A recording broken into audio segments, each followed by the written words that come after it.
So my name is Ida, and I work for an organization in Sweden that's called Young Souls. And I'm a yoga teacher, and I run a yoga studio. But I've also, for many years, been working with young people as a teacher, mostly refugees, um, and young people between 16 to 20 years old that hasn't finished the school, the ground school, or how do you say the primary? Yeah. So we've had 3 workshops with youth workers, and all of the participants were teachers working at, we call it gymnasium in Sweden. They have students 16 to 20 years old from 2 different schools, and they have all been out doing this in their classes, and they have started their lessons with this.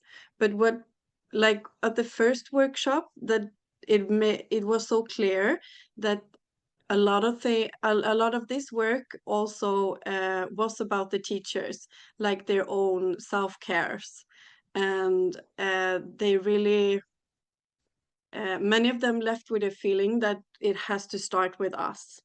Like, I need to do these tools for myself, and then I can feel comfortable with doing it with my students.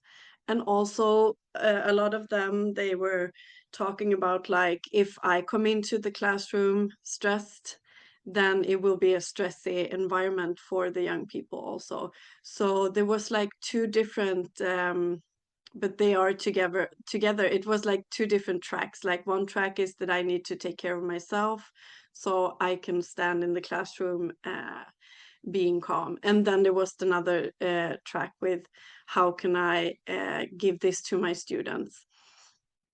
And we had a shorter workshop actually this week, and they were one of the teachers, because we asked, do you feel that this ready, that it takes a long time from your lesson to use it?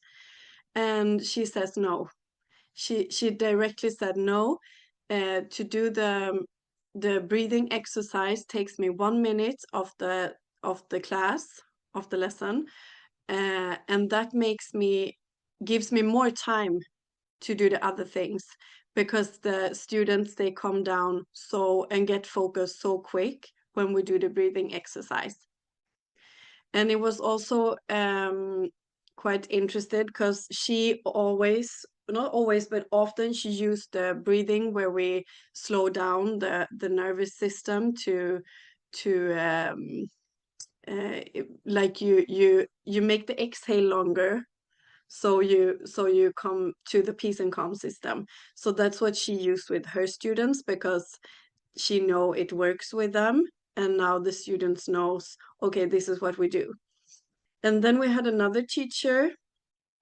She has a choir, and she said, I want them to be excited, I want them to have high energy.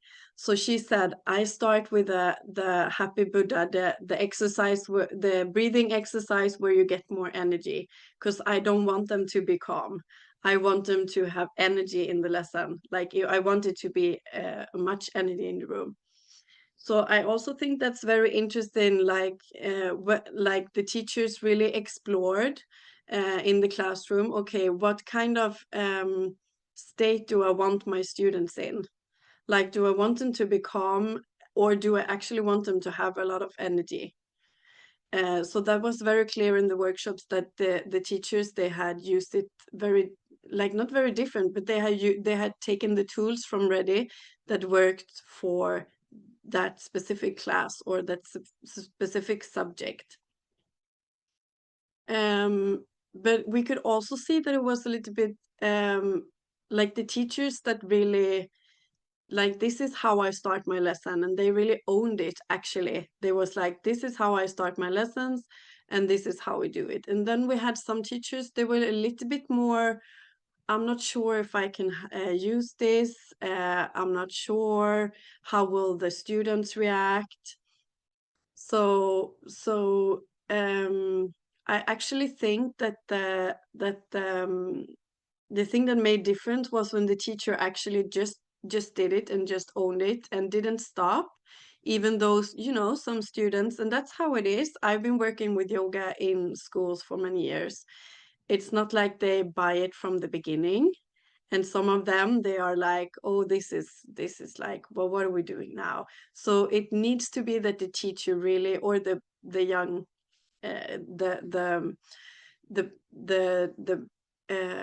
that you own it. Like, you have to own it, and you have to feel safe to do it. Like, even if it gets like, they laugh or they do, you continue with it. That was very clear, that the teachers that just continue to do it, then the students got it. Okay, okay, this is what we do. And then the students could also see, okay, this is what happens when we do it.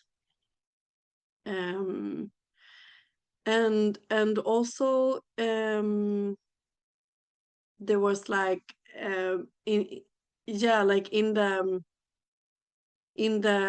workshops, we also, there was two different, with the check-in, like 1 to 10. They also used it. One teacher, he said, no, didn't want to do it in the new group, because that felt like they don't know each other. And then another teacher said, we use this, with the new groups, because that was a way to get to know each other in the group. And they felt that was super good too. It's a short check-in, and you get to know something about every students. And also, what everyone has says about the check-in is that you get to see all the students. You get to see them for 1 second, and you need to say hi.